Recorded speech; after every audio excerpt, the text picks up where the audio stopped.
Thank you guys for coming back for another episode of Puddin' Creek Rod Shop. And boy, have we got a good one for you this week. This week we're going to take a deep dive on the Asheville Custom.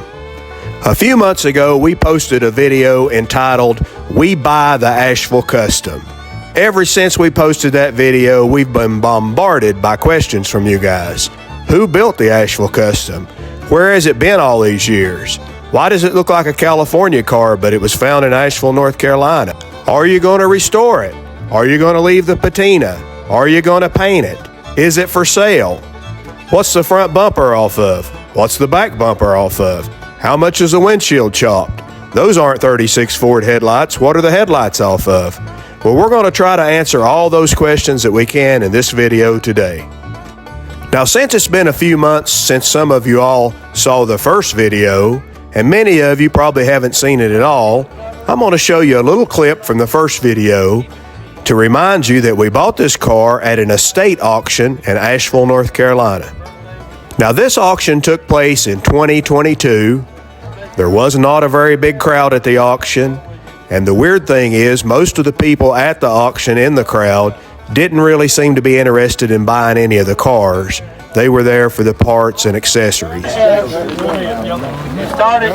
cutting it down, didn't he? Now this car's been chopped about 2 inches. It was made a hot rod in the late 50s, so, you know, just homemade top. All right. Never finished. Here we go. How much on it? But if you're a rat rod person, it's pretty cool. How much on it? How much on it? Did you get 3,000? What is that? 3,500. 3,500. Did you get 4,000? Did you get 4,000? I won't show the whole auction, but long story short, we bought the car. Now, when I was at the auction that day, I was just like you guys. I was full of questions. I wanted to know the whole story on the car. I wanted to know who built the car. Why does it have a Carson style top on it? That's a California thing. But nobody there seemed to have any answers for me. When I was at the auction site, I cornered one of the guys affiliated with the auction and asked him if he knew any of the history on the car. He said to me that another guy had told him that it was an old NASCAR stock car. I said, huh? He said, yeah, that's what the deal is with the roll cage on top in case it flips over. I said, huh? I said, thank you, buddy, and went about my business. I think the auction guys must have got into a jar of that North Carolina moonshine. Over the weeks that followed, there was a problem with the title on the car, and I had to do a lot of research, and I ended up finding the family of the gentleman who passed away, who had owned the car and kept it in dry storage for decades. And the family gave me a little bit of information about it. They didn't know a whole lot, but they did have a lot of pictures they shared with me. This is the building the car was stored in, and right here is the Asheville Custom. The family told me that originally they didn't even know the Asheville Custom was back there. You see, there was a giant wall of parts, car parts, and cardboard boxes, and the cardboard boxes stacked to the ceiling that was blocking this whole row of cars that you can now see. This picture was taken after they removed about half of those boxes. The family told me the wall of parts was so tall that they took a ladder, a step ladder, and removed a few of the boxes of parts that were on top, and then their son crawled over the top to see what was behind there. That's when they saw all the other cars that had been hidden from view. In this picture, you can see the Asheville Custom over on the left, and on the right, you can see the 1937 Chevy Coupe that we posted a video of a couple of weeks ago. In the next picture, you can see that the family has got most of those cardboard boxes moved out of the way. They're down to just one row of 5-gallon buckets on the floor. But now look at the car. The whole car's packed full of stuff. These are some pretty amazing pictures that the family sent me. I'm really stoked to have them and to be able to keep them with the car and to keep them with the history of the car. If you guys are like me, you're just blown away by the contents of this garage. Did you notice there's cars behind cars, there's cars above cars, there's cars in front of cars, there's fenders hanging on all the walls, there's steering wheels hanging from all the rafters. I mean, this is a pretty unbelievable collection. So how many decades of sitting in one spot does it take to wrinkle up a set of tires like that? So you're looking at all these pictures and you're saying, "Hey, Puddin' Creek, there's something missing here. Where's the NASCAR roll cage? I mean the padded top. I mean the Carson top. Where's the top for this car?" Well, you're not going to believe this one. Evidently, back in the day, the owner took the top off the car, laid it out behind the shop or the garage. A tree grew up through it. Eventually, the tree got big enough around in diameter that it got caught between the bars. And as the tree grew taller over the years, it just carried the Carson top up with it. I guess somebody in the family, or maybe some of the auction crew, took a chainsaw to the tree, cut the Carson top out of the tree, brought it back in, and reunited it with the old Asheville Custom. So what have I learned about this car? Well, I've learned that the guy that kept it in dry storage and took such good care of it for all these decades, he is not the man who built the car. He only bought the car many, many years ago and put it in storage. So who built the car? That's the burning question. After several years of research, I've only found one older gentleman over in the Asheville, North Carolina area that says he knows who built this car. He doesn't know the builder's real name. He knew him by his nickname. He said everybody in town called him Smoke Pipe. He told me he can remember this car cruising the streets of downtown Asheville in the 1950s with old Smoke Pipe behind the wheel. So you probably have the same question I had when I heard this story. Why did they call him Smoke Pipe? As he was telling me this story, I thought, well, maybe the guy smoked a pipe all the time, or maybe the guy was a chimney sweep by trade. So I asked the question, why did they call him Smoke Pipe? And the older gentleman, he looked at me like I was the dumbest person in the world and said because he had a muffler shop. Why else would they call him Smoke Pipe? So what did this car start out its life as? Well, it started out life as a 1936 Ford convertible sedan. In 1936, they only made 6,500 of these cars, so it was a pretty rare car to start cutting up and making a custom out of. When I got the car, it was missing its carburetor, it was missing its distributor, it was missing the generator, and it was missing one of the exhaust manifolds. It had an Edelbrock aluminum head on one side, and on the other side it had a stock truck head. So I scrounged up a distributor and a carburetor and a clean manifold and bolted all that on just to see if we could get the old flathead to sputter. For an old motor that's been sitting for decades and for an unknown carburetor, don't know the condition if it works or not, on a first startup, instead of filling up the bowl on the carburetor, I like to just squirt a little right down the throat of the carburetor, get the party started.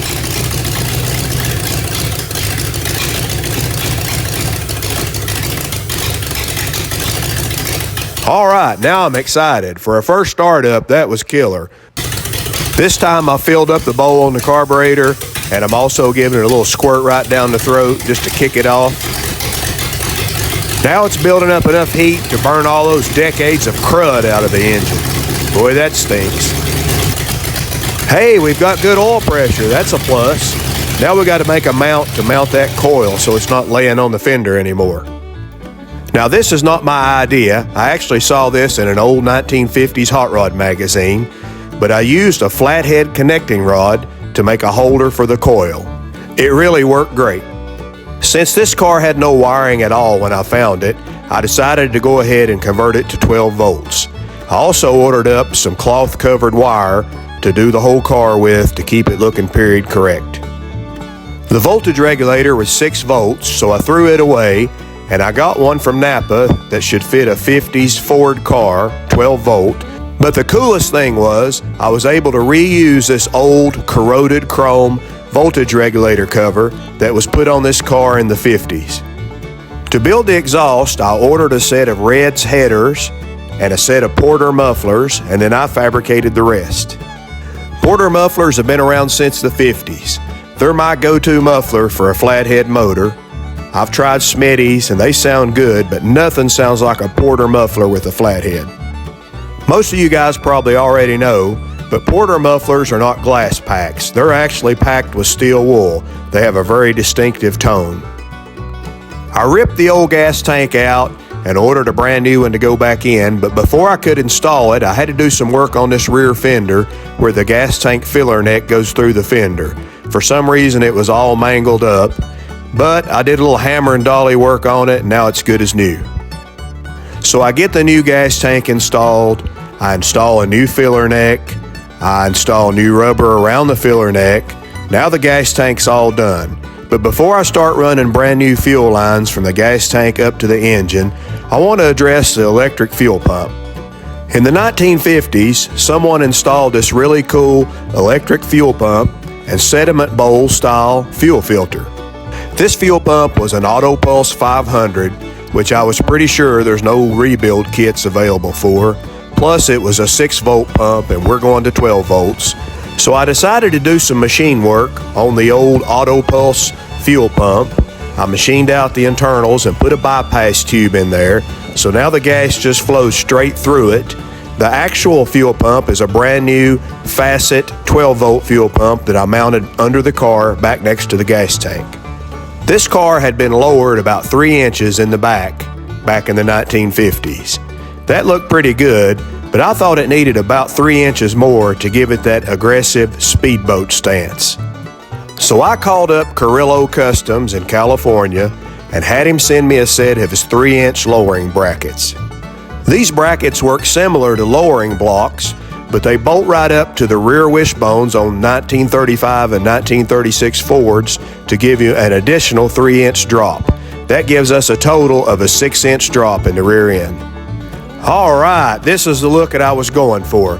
That's just about as good as it gets. While I was working around the rear end area, I noticed another little custom feature. It looks like at some point in time they stripped out one of the shackle bolts and used a piece of, we'll call it safety wire, to do a roadside repair that worked so good they decided to just leave it. Now this is going to have to get fixed. There's no telling what might happen to me if the little woman finds out I've been riding her around in a car that the rear end was held in with baling wire. The next order of business was the hood. The hood hinges were a little rusty, they didn't work very well. Some of the hood latches didn't work at all. I just decided to disassemble the whole mess into one big pile of parts, start with the hood latches and rebuild the whole thing. The end result is the hood fits perfect now, and all the hood latches work smooth and perfectly. Now on to the next project. The next project might be the most important one. Yep, brakes. Now this car had been converted to 40 Ford juice brakes back in the 1950s, which is fantastic, but that was back in the 1950s. After sitting all these years, everything's corroded, the master cylinder's locked up, the wheel cylinders are all shot. So we're going to rebuild the whole system. Even the brake lines will be brand new. So I did some digging, and I was able to come up with a brand new Wagner master cylinder that was made in the USA, and also brand new Wagner wheel cylinders made in the USA. Whoever did the juice brake conversion in the 1950s also put in a set of 1939 pedals. But all the bushings were worn out, so I decided to pull it all apart and rebuild the whole assembly. Well, I got the new brake system in, and the good news is the master cylinder is going to be really easy to get to and feel. The bad news is the reason it's going to be so easy to get to and feel is because there's no floors on the driver's side of this car. The passenger side floors are pretty good, but the driver's side floors are as rough as a night in jail. So I tear out all the old rusty floor pieces and commence to building new floors right back in their place. I put in a removable access panel to get into the master cylinder, and I tried to build all the rest of the floors to look as factory as possible. They came out pretty decent. I'm satisfied with that. I didn't bother to make the wooden toe boards. I just ordered those online. To stain these, I like to mix a little bit of ebony wood stain in with some Waterlox marine varnish. That way the color soaks into the wood with the varnish, and as they get scratched up, they still look black. All right, let's get this car wired up. The first thing I did was make this board that will bolt up under the dash that all the wiring components will mount to. Next, I fabricated this sheet metal relay holder. This holder will hold the relay sockets that the turn signal relays will plug into. Getting brake lights to work in conjunction with turn signals using the old 4-wire turn signal switches like this Yankee 960 is a big headache. Some guys change out the guts of the Yankee switch with a modern 7-wire switch, but that's not a bolt-in change, and then you lose the heavy-duty Yankee switch internals, and instead you get cheap modern Chinese internals. This method I use uses two 12-volt DC relays to do the job. It also allows you to use standard 1157 bulbs and sockets. Now right here's the tricky part. This is what the relays allow you to do. They allow you to put on the brakes and have the brake lights on and also work the turn signals at the same time. For fuses, I'm using these old school glass fuse holders. Now that we have it all bench tested, I can just bolt the whole assembly up under the dash of the car. So now we've got brake lights and turn signals. The next order of business, we need some hot rod gauges in this car. I had bought from a friend of mine a full set of Stewart Warner 1950s big logo gauges. But where would I put them? That's the question. This car had in the center of the dash an old speaker grill that someone had cut a few bars out of to install an old radio. The old radio didn't work, obviously. I don't listen to any music that's on the radio today anyway. And since a speaker grill had already been cut on, I decided to use that and use that spot to mount my Stewart Warner gauges. Since this car has a 1940 Mercury dash in it, I wanted something that would mimic the bone-colored plastic trim that came from the factory in a 40 Merc. I decided on this material here. This is bone-colored guitar pickguard material. This is what the plastic guard on the face of a guitar is made from. It protects the wood finish from pick scratches. So let's fire up the old 1950s Atlas scroll saw and get to work. Now I don't want any of you guys trying to steal my adjustable light holder design. Once I get this plastic cut out, the next step is to laminate it to a sheet of 1/8 inch thick aluminum. After the plastic and the aluminum are laminated together, then we lay out our gauge locations. Then it's over to the Hamilton high-speed drill press to drill a pilot hole for the scroll saw blade to go up through. I used a little bit of Minwax wood stain to give the panel a little bit of an antique finish. Now I can mount the 1950s gauges in the new gauge panel. Here's that old speaker grill that actually came in the car. You can see I've cut out some more bars to allow the gauge panel to fit in it, and I'm just buffing it up with a Dremel tool. The very last thing I do is use the Bridgeport milling machine to machine some trim pieces just to kind of set the whole deal off. These will mount on the dash directly below the old speaker grill and just kind of give it that 1950s flavor. And here's a finished project. Original 1950s Stewart Warner gauges installed in a homemade gauge panel that I installed in a 1940 Merc dash that was grafted into a 1936 Ford in the 1950s. Are you confused yet? Well, doggy. Before I can start test driving this car, I want to replace the old cracked glass in the windshield, but I want to retain the rusty windshield frame that the hot rodders chopped 2 inches in the 1950s. So I make a wood template, drop it off at my local glass shop, and in just a day or two, they have a piece of glass cut for me. Now, you guys have watched me install windshield glass using the window setting tape before, so I'm not going to do that on this video. I don't want to bore you to death. We've got one more thing we need to do before we can do a test drive. When I bought this car, the front seat back cushion was missing. Now, the factory one would probably be a little too thick anyway because I need to scoot back and gain some leg room. So I'm just going to whip one up from scratch real quick. I cut one piece of foam as a pattern just to get the shape that I want to lean back against to get a good lumbar support. And then I made several pieces and glued them together using the 3M Super 77. Once I had the whole sheet of plyboard covered with foam, I just used a grinder with some 36 grit pads on it to give it a final shape. Then I covered the whole deal with some thin foam sheet. I stretched the thin foam sheet tight. Now this is starting to actually look like something. I don't even pretend to have any upholstery skills, but this turned out pretty good. I'm really satisfied with it. The very last thing I do is just cover the seat back and the bottom with some Harbor Freight painter's drop cloth material. The actual upholstery will come way later on in this project. This will just protect my foam until that time comes.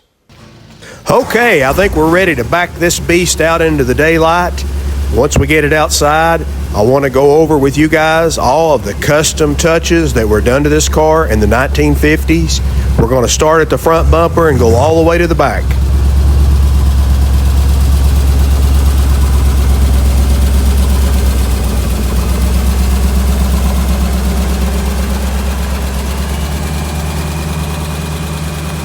When guys come in my shop and they look at this car, the number one question I get is, what is that front bumper off of? A lot of you guys are sitting home on your couch and you're saying, I know exactly what that front bumper is off of. It's off a 1940 Lincoln Zephyr, and you would be correct. The late 30s and early 40s Lincoln Zephyrs had some of the most beautiful and most sought after front bumpers of all custom car history. The second modification you'll notice on the front of this car is in the 1950s, someone removed the factory horns and replaced them with parking lights.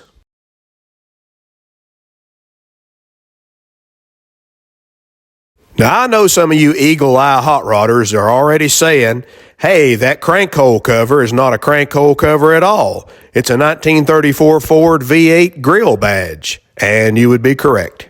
Well, somebody put it on there for a crank hole cover in the 1950s. I'm not sure it will continue to live there, but that's where it was when I found it. When I bought the car, it was missing its beautiful V8 hood ornament, and it was also missing this Ford script badge, but I was able to find both of them on eBay and then the proper patina to match the car, but I have not been able to find the trim piece that goes down the center of the grill. I'm still on the hunt for that one. The second most asked question is, what car did those really cool Buck Rogers looking headlights come off of? Well, those headlights originally came on a 1939 Packard. When I first bought the car, I had no idea what these headlights came off of either. I posted a picture of the car on Instagram, and one of the guys on there, he kind of fell in love with the car and those lights, and he actually did a bunch of investigation, and he is the guy that let me know that these are 39 Packard headlights. Another common question is, how much has the windshield been chopped? Well, that's a 2-inch chop. To me, it seems like it's just about perfect. Also, the cowl vent's been filled, which was a pretty common thing to do back in the day. A 3-inch chop would have just looked silly, and a 1-inch chop probably wouldn't have been worth the effort. I think the 2-inch chop is just perfect. Now, let's take just a minute right here and talk about the 1950s trend of Carson tops or padded lift-off tops on custom cars. Although several upholstery shops made this kind of top, I think they were made famous by the Carson Top Shop in Los Angeles, California in the 1950s. The basic idea is you would get rid of the convertible top mechanism, and then you would build up a frame, either using conduit or sometimes they use flat metal, and you would wrap this frame usually in chicken wire, and then a layer of burlap, and then whatever kind of padding material that you wanted to use.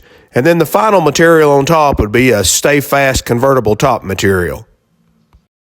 If you'll remember from earlier in our story, when I bought this car at the auction, the auctioneers told me they were pretty sure it was a race car because of the roll cage on top. And then they furthermore said that you're probably going to scrap that out when you get home anyway. Well, no, I'm not going to scrap it out. I think whoever built this Carson top did a very good job. I think it's got a nice shape. I think it's got a nice profile. It does need some tweaking here or there. It needs a little bit of repair where the tree was growing up through it, and I think they had to cut one piece of the pipe conduit that it was built out of it. So it needs a little repair. It needs a little rework. But all in all, I think it's a killer top, and it will definitely stay with the car. The hardest part of doing this Carson top conversion was doing the metal work. If you remember, this had a convertible top on it originally, so all that mechanism had to go away. And then they had to fabricate a piece to give the Carson top a flat surface to sit on. And they had the gas welded in, and you can see they didn't ever get around to grinding their welds, and I'm not going to get around to grinding them either. But you're saying, hey, Puddin' Creek, that weld looks like crap. Well, compared to the Instagram TIG welders that stack dimes and take pictures with all the pretty colors of their weld, it does look like crap. But considering some guy did this in the 1950s with an acetylene torch in his garage or in his backyard, I think it's pretty cool. I think I'm going to leave it just like it is so everybody else can get to see it too. They used an old tin advertising sign in the construction of this top, which I thought was just the coolest thing ever. I really hate to cover the top just because I hate to cover up that sign. A while back, I threw an old drop cloth over the Carson top just to give some idea of what it might have looked like when it was fully upholstered back in the 1950s. Now, I have no idea what the donor car was for the back window frame, but it looks perfect to me. If you know, tell us in the comments. The V8 symbol for the trunk lid was missing on this car when I bought it. They only made 6,500 of these cars, and I thought to myself, there's no way in the world I'll ever find that V8 symbol. But I did a little internet digging, and I found a lady that was selling her father's estate who had 2 of them. Can you believe that? As we move on down, you're going to see these license plate lights. Now, these sure didn't come on a 36 Ford from the factory.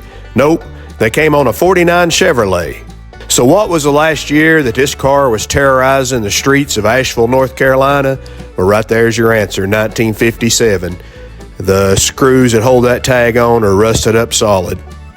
Now, the tail lights seem to have everybody that looks at this car scratching their head. What in the world are those tail lights off of? Nobody can seem to figure that out. Well, I'm going to tell you what they are. They're off of a 1940 Studebaker, and they're pretty doggone rare. How did they get them to fit those 36 Ford fenders? They didn't have to do much at all. I pulled them off, and the housings have just slightly been ground on to change the profile to fit that 36 Ford fender. Now, the last custom touch while we're back here at the back of the car is the rear bumper. You're looking at that and you say that rear bumper looks just about perfect to me. Well, here's a shocker for you. It's not a rear bumper at all. It's a front bumper off a 1940 Mercury. As far as I can tell, they just unbolted it from the front of the Mercury, threw away the bumper guards, rebent the 36 Ford rear bumper brackets a little bit, and bolted it right on. It looks perfect. Now, when I bought this car at the auction, it had these 1937 Chevy fender skirts kind of sitting up against it, kind of propped up in the hole. But I don't think these fender skirts were ever on this car. They didn't fit the wheel opening at all. I think some of the auction guys just saw that they were black and this was a black car and just kind of stuck them in the holes. I think these were meant to go with the 37 Chevy Coupe that I bought at the same auction. When I got home, I dug around in the old parts pile, and I found these fender skirts that fit perfectly. I'm not sure what they're off of, but they fit perfect. They look great. They're a little too shiny to match the rest of the patina, but other than that, they're just perfect. From the factory, this car would have had 16-inch wheels, but in the 1950s, somebody switched it to 15-inch wheels and 1950 Mercury hubcaps. I'm guessing the wheels probably came off that same 1950 Mercury. Looks pretty cool. Now let's take a look inside this old Custom. I think this car had 3 different interiors over its lifetime. It looks like they didn't even bother to make new door panels. They just took the original door panels and covered over them with this mohair, this second generation interior, and then they covered right over that with the red Naugahyde or red vinyl. So they just kept reusing Henry Ford's original door panel and covering right over top of it.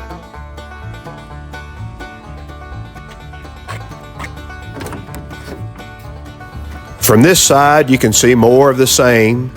You can also see the new seat back that I made, the new floorboards I put in.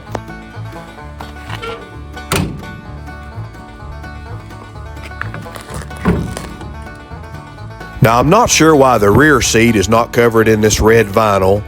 I don't know if it got cracked and somebody ripped it off at some point, or maybe this is not the original rear seat for the car. I really have no idea.